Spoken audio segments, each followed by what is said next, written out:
ఈ రోజున వార్తల్లో చూస్తున్నాం తెలుగుదేశం నాయకులు పిన్నెల్లి రామకృష్ణారెడ్డి గారిని క్యారెక్టర్ అసాసినేట్ చేస్తూ ఇష్టం వచ్చినట్టు ప్రెస్ మీట్లు పెడుతూ వాళ్ళు అనుబంధ ఛానల్స్ లో అసభ్యకరంగా పోస్టింగ్లు చేస్తున్నారు. ఒక ఈవీఎం ఘటనని వాళ్ళు చూపెడుతూ పిన్నెల్లి రామకృష్ణారెడ్డి గారిని నిందితుడిగా చేర్చటం ఎంతవరకు సమంజసం? 4 సార్లు మాచర్లలో గెలిచిన వ్యక్తి పిన్నెల్లి రామకృష్ణారెడ్డి గారు. తెలుగుదేశం అధికారంలో ఉన్నప్పుడు, జగన్మోహన్ రెడ్డి గారు ముఖ్యమంత్రిగా ఉన్నప్పుడు కాదు, తెలుగుదేశం చంద్రబాబు నాయుడు గారు అధికారంలో ముఖ్యమంత్రిగా ఉన్నప్పుడు అక్కడ జనబలంతో గెలిచిన వ్యక్తి రామకృష్ణారెడ్డి గారు. ఎటువంటి తప్పులు లేకుండా సక్రమంగా జరిగినప్పుడే ప్రజాబలంతో గెలిచాడు. ఈరోజు ఎందుకు గెలవకుండా ఉంటాడు? ఆలోచించండి.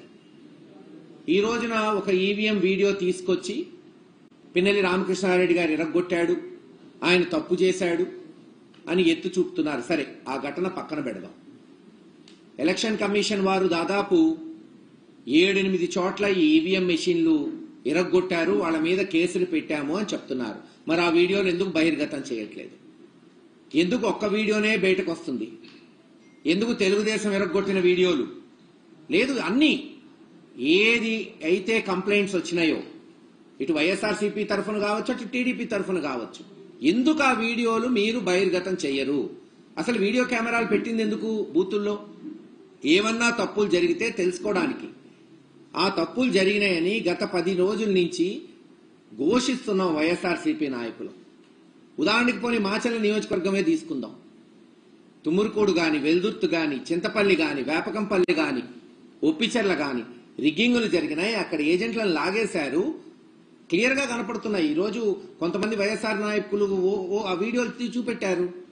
ఇదే పాలవాయి గేట్ లో మా ఏజెంట్లను బయటకు తీసుకొచ్చి కొడుతుంటే వాళ్ళని కన్సోల్ చేసింది రామకృష్ణారెడ్డి గారు. మరి అది లాగుతున్న వీడియోలు ఎందుకు చూపెట్టట్లేదు? అదే పాలవాయి గేట్ లో ఈ ఘటన ఏదైతే ఈవీఎం ఇరగ్గొట్టిన ఘటన కన్నా ముందు ఏం జరిగింది, ముందు 2-3 గంటలు ఏం జరిగిందో ఎందుకు బహిర్గతం చేయట్లేదు? తీయండి, అన్ని వీడియోలు తీయండి. మేము చెప్పిన ఊర్లన్నీ కూడా ఒకసారి రిగ్గింగ్ జరిగిందా జరగలేదా, అందుకే కదా వీడియో కెమెరాలు పెట్టింది. మాకు ప్రూవ్ చేయండి. మేము ఈరోజు కంటెస్టింగ్ క్యాండిడేట్ గా ఒక ప్రధానమైన పార్టీకి ఆ వీడియోలు చూపెట్టి, లేదు ఇదిగో ఫ్రీ అండ్ ఫెయిర్ పోలింగ్ జరిగిందని మాకు ప్రూవ్ చేయాలి కదా, మాకు జనానికి చెప్పాలి కదా. ఆరోపణలు వచ్చినప్పుడు ఆ బాధ్యత ఎలక్షన్ కమిషన్ మీద ఉంటుంది కదా. అది కానప్పుడు ఇంక ఈ తతంగమంతా ఎందుకు, ఈ కెమెరాలు ఎందుకు, ఈ పోలీసులు ఎందుకు? రాసుకుంటే పోతుంది కదా బ్రహ్మాండంగా జరిగిందని. ఖచ్చితంగా ఎలక్షన్ కమిషన్ వారు ఆ వీడియోలు బహిర్గతం చేయాలి. ఎక్కడైతే మేము ఆరోపణలు చేస్తున్నామో మేము కూడా చెప్తున్నాం, తెలుగుదేశం ఆరోపణలు చేస్తే తీసుకురండి అవి కూడా. ఎనీ పార్టీ, ఎనీ నాయకుడు కంటెస్టింగ్ క్యాండిడేట్ కి అనుమానాలుంటే అనుమానాలు నివృత్తి చేయాల్సిన బాధ్యత ఎలక్షన్ కమిషన్ అధికారుల మీద ఉంటుంది. అది కలెక్టర్ గారు కావచ్చు, డిస్ట్రిక్ట్ కలెక్టర్ గారు ఒక వీడియో విడుదల చేశాడంట. ఒకటే వీడియో ఎందుకు విడుదల చేస్తున్నారు మీరు? మరి మిగతా ఈవీఎంలు ఎరగొట్టిన కేసులు ఉన్నాయి కదా, ఎవరో తెలుగుదేశం వాళ్ళని అరెస్ట్ చేశారు తుమ్మలకూడులో అంటున్నారు. మరి ఆ వీడియోలు ఎందుకు తీసుకురావట్లేదు బయటికి? పోనీ ఇతర రిగ్గింగ్ జరిగిందంటున్నారు, అవి కూడా బహిర్గతంగా చేయొచ్చు కదా. ఇన్ని గొడవలు జరిగినాయి. కొత్త కనేస్పాడు గ్రామంలో పాపం మహిళల్ని గంగమ్మ గుడిలో నిర్బంధించి ఇళ్ల మీద స్వైర విహారం చేసి దాడి చేస్తే ఏం చేశారు పోలీసులు? ఇద్దరి మీద ఒకే కేసులు, ఒకే సెక్షన్లంట. ఇదా మీరు చేపెట్టే ధర్మం? ఇదా ఎలక్షన్ కమిషన్? ఎలక్షన్ కమిషన్ వారిని అడుగుతున్నా, ఈ రోజు కొంతమంది అధికారులని మీరు సస్పెండ్ చేశారు, ట్రాన్స్ఫర్ చేశారు. ఎవరు ఈ అధికారులను వేసింది? మీరు కాదా? అంటే మీరు వేసిన అధికారులే విఫలమయ్యారంటే ఎవరు విఫలమైనట్టు? ప్రభుత్వం వేసిన అధికారులు కాదు కదా వీళ్ళు. ఎలక్షన్ కమిషన్ నియమించిన ఎస్పీలని లేదు అధికారులని మీరే సస్పెండ్ చేశారు, ట్రాన్స్ఫర్ చేశారంటే ఎవరు విఫలమయ్యారు? ఎలక్షన్ కమిషన్ విఫలమైంది అనుకోవాలా? అందుకనే ఈ వీడియోలు బహిర్గతం చేయట్లేదా? ఎన్ని రోజులు చేయకుండా ఉండగలుగుతారు? ఈ రోజు కాకపోతే రేపు వస్తాయి. ఖచ్చితంగా హైకోర్టులో మేము కేసులు వేస్తాం. వీడియోలు బహిర్గతం చేయటమే కాకుండా రీపోలింగ్ కూడా మా ప్రయత్నాలు మావి ఉంటాయి. ఎలక్షన్ కమిషన్కి ఇప్పుడే మేము పిటిషన్స్ పెట్టాం. అవి వాళ్ళు ముందుకు రావాలి. ఇప్పటికే ఆలస్యం కాలేదు. ఇప్పటికైనా ఆ వీడియోలు చెక్ చేసి ఎక్కడైతే అవసరమైందో అక్కడ రీపోలింగ్ పెట్టించి ఇంకా కౌంటింగ్ దాదాపు 10 రోజులు ఉంది కాబట్టి మీరు ఏదైతే ఫ్రీ అండ్ ఫెయిర్ పోలింగ్ జరగాలి, న్యాయబద్ధతగా ప్రభుత్వాలు ఎన్నుకోబడాలనే ఎలక్షన్ కమిషన్ సూచనకి తగునుగుణంగా మీరు కూడా వ్యవహరించండి. మేమేం మా పిటిషన్సే కాదు, తెలుగుదేశం వాళ్ళు లేదు బీజేపీ వాళ్ళు వేరే కాంగ్రెస్ ఎవరిచ్చినా పిటిషన్స్ ఎంక్వైరీ చేయండి ఇమీడియట్ గా, కెమెరాస్ ఉన్నాయి కాబట్టి. అలాగే ఎవరు దాడి చేశారు, ఎందుకు దాడి ఉసుగొల్పారు, క్షేత్రస్థాయికి పోవాలి కదా. కేవలం ఒక ఘటనని తీసుకొని నిందితుల్ని శిక్షించడమే కాదు, నిందితుల్ని ఫ్రేమ్ చేయటం కాదు, ఆ ఘటనకి పర్యవసానంగా ముందు ఏం జరిగిన ఇన్సిడెంట్స్ అవి జరిగితేనే కదా ఈ ఘటనలు జరిగేది. మాకు వచ్చిన సమాచారం ప్రకారం పాలవాయి గేట్లో మా ఏజెంట్లని లాగేసి కొట్టి రిగ్గింగ్ చేసుకున్నారు. అందుకని అక్కడ రామకృష్ణారెడ్డి గారు పోయి ప్రతిఘటించాడు. అంటే రిగ్గింగ్ చేయటం సమంజసమా? ఎలక్షన్ కమిషన్ ప్రకారం ఏజెంట్లు లాగి కొట్టడం సమంజసమా? అంటే అవన్నీ జరిగినప్పుడు అక్కడ కంటెస్టింగ్ క్యాండిడేట్ ఏమీ చేయకుండా నోరు మూసుకొని ఇళ్లలో కూర్చుంటే అది కరెక్ట్. అంతేనా మీరు చెప్పాలనుకుంటుంది? దానికి ముందు వీడియోలు కూడా ఖచ్చితంగా మీరు విడుదల చేయాలి ఎలక్షన్ కమిషన్. ఇది మా పార్టీ తరఫున మేము చేస్తున్న డిమాండ్. మీరు చేయకపోతే హైకోర్టుకు పోతాం, కేసులు వేస్తాం. వీడియో విడుదలయ్యే వరకు మా పోరాటం ఆగదు. ఎవరిది తప్పు, ఎందుకు జరిగింది ఆ తప్పు పర్యవసానం ఏం జరిగినాయి కూడా ప్రజలకు తెలుసుకుంటారు. ఎట్టి పరిస్థితుల్లో రేపు జగన్మోహన్ రెడ్డి గారు మళ్ళీ ముఖ్యమంత్రి అయిన తర్వాత వీటన్నిటి తర్వాత క్షుణ్ణంగా దర్యాప్తు జరిగించాలి. దానికి అన్ని చర్యలు మేము చేపడతాం.